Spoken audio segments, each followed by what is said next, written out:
Hello, world, and welcome to another episode of We Love to Talk About exciting subjects in science, medicine, robotics, astronomy, futuristic ideas, music, or anything interesting in the news. So let's get into it. Did you know in the news? YouTube habits linked to increased loneliness and anxiety. Now, this article here states that researchers have found a link between frequent YouTube usage and increased level of loneliness, anxiety, and depression, especially among viewers under 29. Now, this study raises concerns about parasocial relationships between creators and viewers, as well as the algorithmic recommendations of, deleted related content. The team suggests AI-based solutions to guide users toward positive mental health content. Now, I agree with this. Instead of sending them more of this mental health issues, stuff that can kind of warp their mind, send them positive things to send them on the right track. Now, the key facts from this article states that regular YouTube users, particularly those under 29, experience high level of loneliness, anxiety, and depression, according to a study from the Australian Institute for, Delete Research and Prevention. The development of parasocial relationships, or one-sided emotional bonds between YouTube content creators and viewers, can potentially exacerbate mental health issues. I can see that happening too. Now, the study highlights concerns about YouTube's algorithm recommending deleted related content and proposes an AI-based solution to direct users toward verified positive mental health content. Now, this source comes from Griffin University. That also states that frequent users of YouTube have higher levels of loneliness, anxiety, and depression, according to the researchers from the Australian Institute for Research and Prevention. So, Dr. Luke Balcom, I guess I said your name right. If I didn't, I apologize. And Demetrius, who is a professor, his name is Diego De Leon from Griffin University School of Applied Psychology, and of course the organization I just mentioned, the Prevention Center, just a while ago, sought to understand both the positive and negative impacts of the world's most used streaming platform on mental health. They found the most negatively affected individuals were those under 29 years of age or who regularly watch content about other people's lives.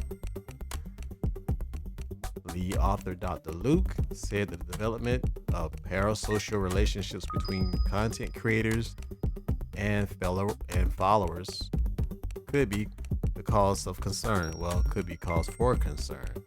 However, some neutral or positive instance of creators developing closer relationships with their followers also occur. These online relationships can fill a gap for people who, for example, have social anxiety. However, it can exacerbate their issues when they don't engage in face-to-face interactions, which are especially important in the development years. Now, they recommend individuals should limit their time on YouTube and seek out other forms of social interaction to combat loneliness and promote positive mental health. Do you all agree with this? I do. Dr. Balcom said the amount of time spent on YouTube was often a concern for parents who struggle to monitor their children's use of the platform for educational or other purposes. For the purpose of the study, over 2 hours per day of YouTube consumption was classed as high frequency use, and over 5 hours a day as saturated use. Now, if I total my hours, I don't think I'm over 2 hours. Now, I admit I have been over 2 hours of actually using it for educational purposes to learn something. But just to sit there and consume watching other people live their lives like a reality show, no, that's not me. Personally, what do you all think about that? But this study also determined more needed to be done to prevent deletion related content being recommended to users based on algorithms for suggested viewing.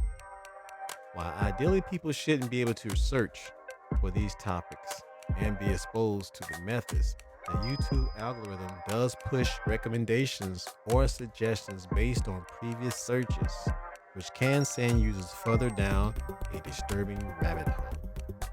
I'll say a echo chamber. Now, users can report this type of content, but sometimes it may not be reported, or it could be there are a few days or weeks. With the sheer volume of content passing through, it's almost impossible for YouTube's algorithms to stop all of it.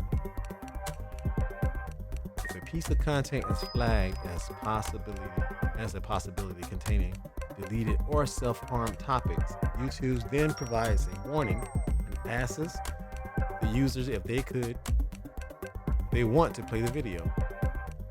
I've seen that happen. With the vulnerability of children and adolescents who engage in high frequency use, there could be value in monitoring and intervention through artificial intelligence.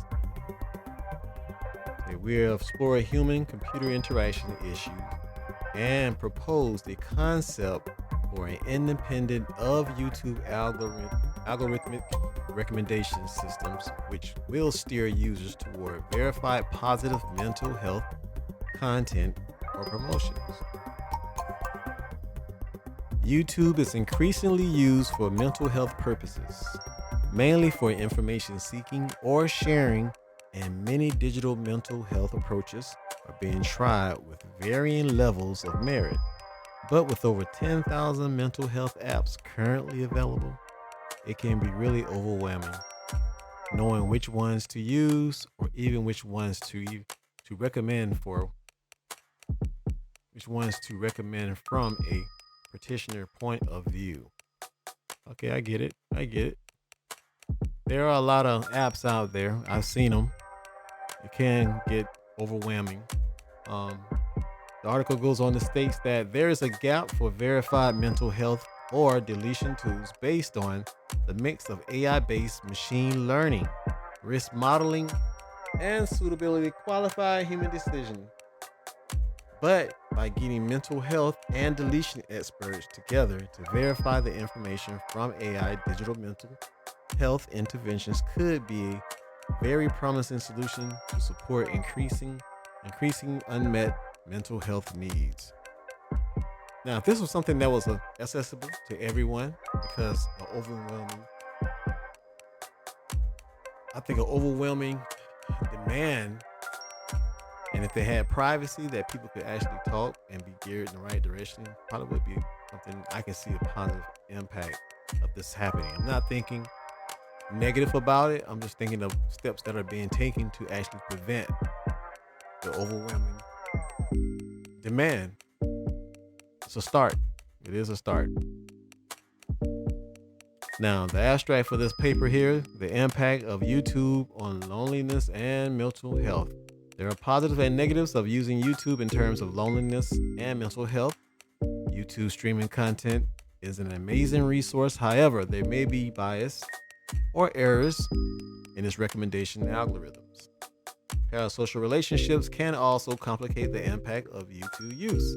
Intervention may be necessary when problematic. And risky content is associated with the unhealthy behaviors of negative impacts on mental health. Children and adolescents are particularly vulnerable. Although YouTube's might assist in connecting with peers, there are privacy, safety, and quality issues to consider. Now, if I move down a little bit here, it says, next we explore human-computer interactions issue and propose a concept whereby an independent of YouTube algorithm recommendation system steers users toward verified positive mental health content or promotions. So, what do you all think about this? Should the algorithm gear people toward help? And what if somebody think that they don't need help and are offended? What's your opinion on this particular article? Do you think this is a good step forward, or is it a step backwards? How much privacy is really given up? Let me know. Until next time, stay safe, and I will talk to you soon.